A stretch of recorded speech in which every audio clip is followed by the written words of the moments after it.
Dans ce tuto, je vous explique comment créer un effet de pause longue dans un ciel. On va utiliser Photoshop pour ça prend que quelques minutes, c'est super facile et ça peut radicalement changer l'impact de vos photos de paysage.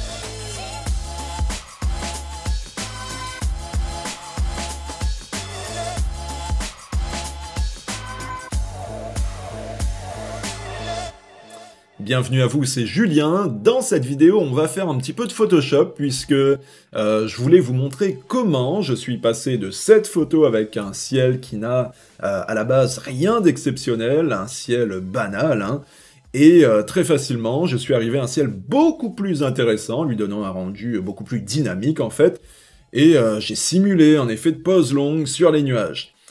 Et ce que vous voyez là, cette version, c'est la version avant les modifications sur le ciel, c'est la photo, certes, avec déjà des retouches qui ont été faites, et pour le fun, pour que vous ayez une idée d'où je suis parti, voilà à quoi ressemble le RAW d'origine, et en partant donc de cette base, et en appliquant les différentes techniques de retouche que j'explique dans mes différents tutos, eh bien je suis arrivé assez facilement à ce résultat. Vite fait, au niveau du boulot qui a été réalisé sur cette photo, il y a eu un blending qui a été fait pour éclaircir un petit peu les zones sombres de la photo, et surtout récupérer les parties du ciel qui sont cramées. Et pour récupérer justement les parties cramées dans un ciel, eh bien je me suis pas embêté avec des techniques compliquées, je me suis tout simplement servi des actions que je fournis dans mon tuto qui s'appelle « Récupération des zones claires ». Et grâce à ces actions, justement, en quelques clics, on récupère vraiment très facilement un ciel cramé comme ici. Ensuite, il y a eu la lumière du soleil que j'ai aussi fait ressortir grâce à un soleil tout près que je fournis dans mon tuto. Soleil 1635, c'est en fait un fichier Photoshop et son mode d'emploi, c'est fourni avec. Et ce fichier Photoshop que je vous file, eh bien il y a tous les calques avec, et donc on peut modifier le soleil autant au niveau de sa couleur que de sa forme, c'est vraiment personnalisable en fait, et c'est d'ailleurs ce que j'ai fait ici, je l'ai adapté pour qu'il s'intègre parfaitement à cette photo. Ensuite, quoi d'autre? Eh bien, il y a eu aussi tout un boulot qui a été fait sur les contrastes, pour faire ressortir les détails de la photo, pour lui donner plus de clarté en fait. Et ça a été fait avec mon tuto clarté et contraste, qui est spécialement dédié à ça. Et dans ce tuto, je vous explique en fait comment bien faire ressortir les détails des différentes zones de la photo pour lui donner plus de relief en fait.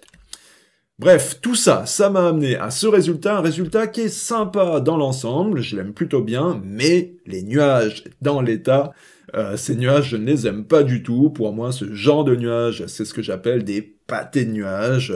Je trouve pas ça très beau, ils sont pas en fait répartis de manière esthétique dans le ciel.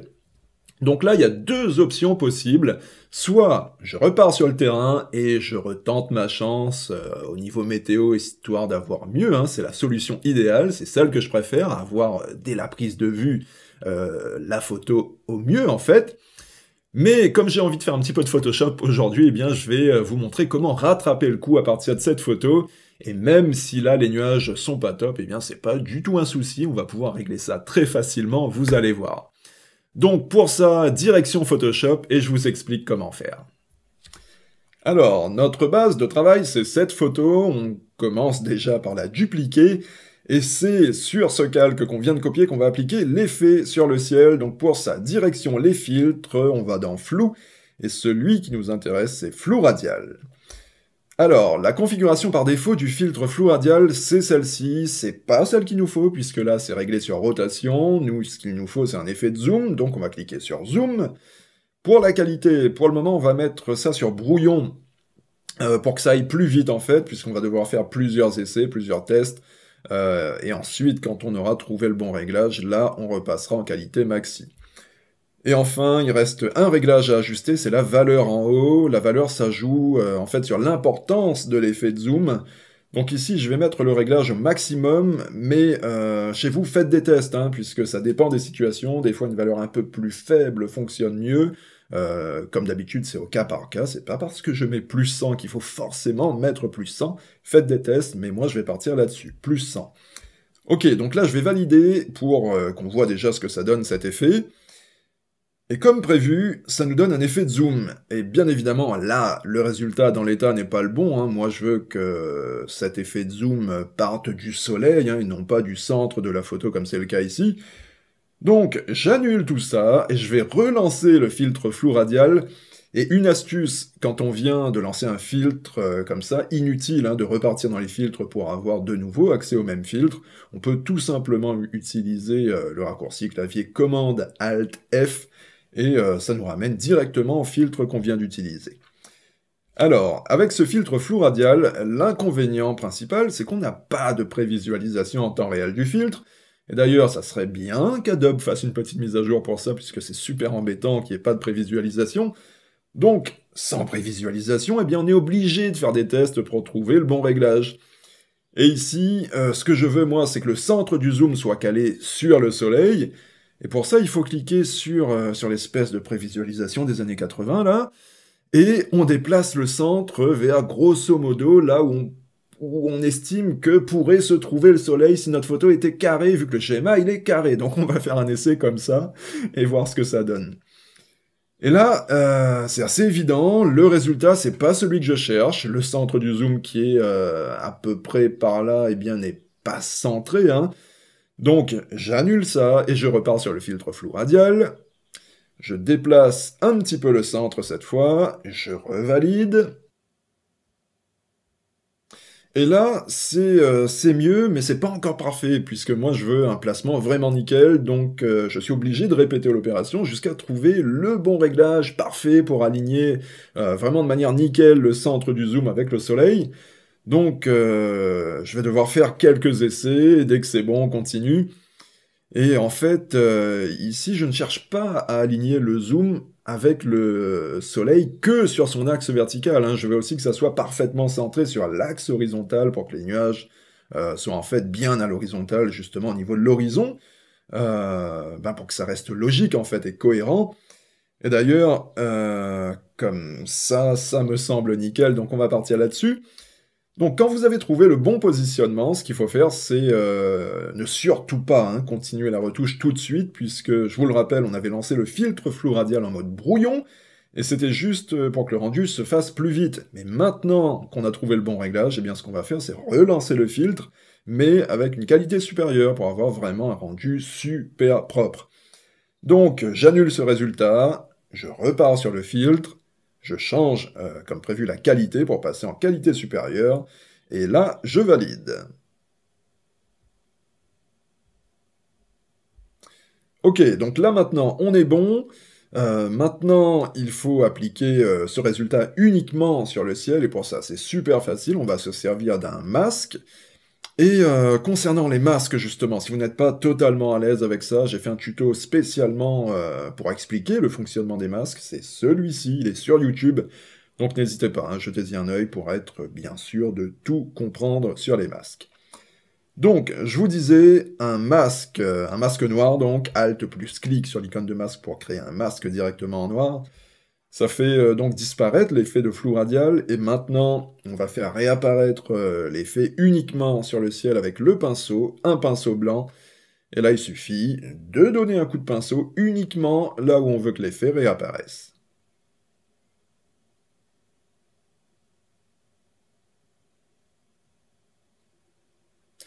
Ok, donc là c'est bon, on a un ciel qui est maintenant beaucoup plus dynamique, l'effet de pause longue apporte un vrai plus à cette photo, et ça tout simplement en utilisant le filtre flou radial comme je viens de vous montrer.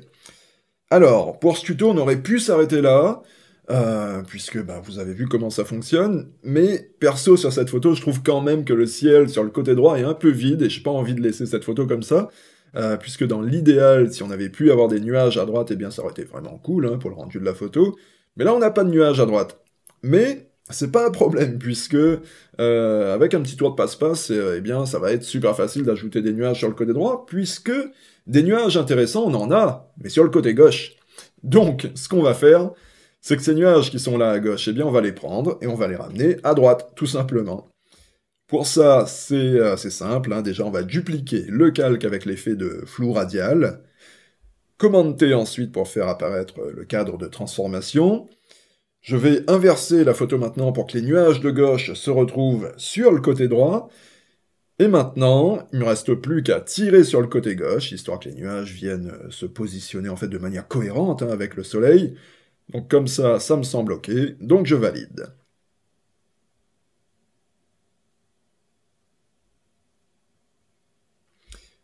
Ok, donc voilà les deux calques de nuages. Maintenant, les nuages qu'on vient d'étirer, eh bien, il va falloir les incruster sur le ciel pour que les nuages de gauche et de droite soient visibles en même temps. Et pour ça, on va tout simplement changer le mode de fusion du calque du dessus pour le passer en mode produit. Et là, vous le voyez tout de suite que l'incrustation se fait, et en plus, ça donne beaucoup plus d'intensité au ciel, c'est nickel, mais on va quand même peaufiner un petit peu le résultat pour que ça soit vraiment parfait, et décider maintenant d'appliquer l'incrustation des nuages supplémentaires à des endroits bien précis. Pour ça, on va faire déjà disparaître temporairement les nuages qu'on vient d'ajouter, tout simplement en remplissant en noir le masque avec le raccourci clavier commande retour arrière. Retour arrière, c'est la flèche d'effacement sur votre clavier. Et maintenant, avec un pinceau blanc, eh bien, on va tout simplement donner un coup de pinceau là où on estime que c'est vraiment utile de ramener quelques nuages, là où c'est utile de ramener un peu de matière supplémentaire. Ok, donc là, c'est tout bon, ça me semble nickel comme ça. C'est déjà plus équilibré, en tout cas, sur le côté droit, donc c'est bon. On va faire un petit avant-après global pour bien se rendre compte des changements. Et là, en effet, ça n'a rien à voir, on est passé d'un ciel très banal à maintenant un ciel qui est beaucoup plus intéressant, plus dynamique. Donc voilà, filtre flou radial pour donner facilement plus de force à un ciel quand on a une photo sympa, mais que les nuages sont pas fameux, et bien un petit coup de filtre flou radial bien appliqué, ça peut tout changer concernant l'impact de vos photos. Et ce que je vous ai montré là, c'est vraiment un tout petit échantillon comparé à tout ce que j'explique dans mes différents tutos. Des astuces comme je viens de vous montrer, eh bien j'en file vraiment des tonnes dans mes formations sur le traitement d'image. Donc si vous voulez radicalement faire un bond en avant dans le traitement de vos photos, eh bien allez jeter un œil sur mon site www.bboyphoto.com, vous y trouverez à coup sûr tout ce qu'il vous faut pour progresser rapidement en retouche photo. Allez, sur ce, je vous laisse, je vais aller préparer de nouvelles vidéos, donc nous on se dit à très vite pour la suite. Allez, à plus, bye bye.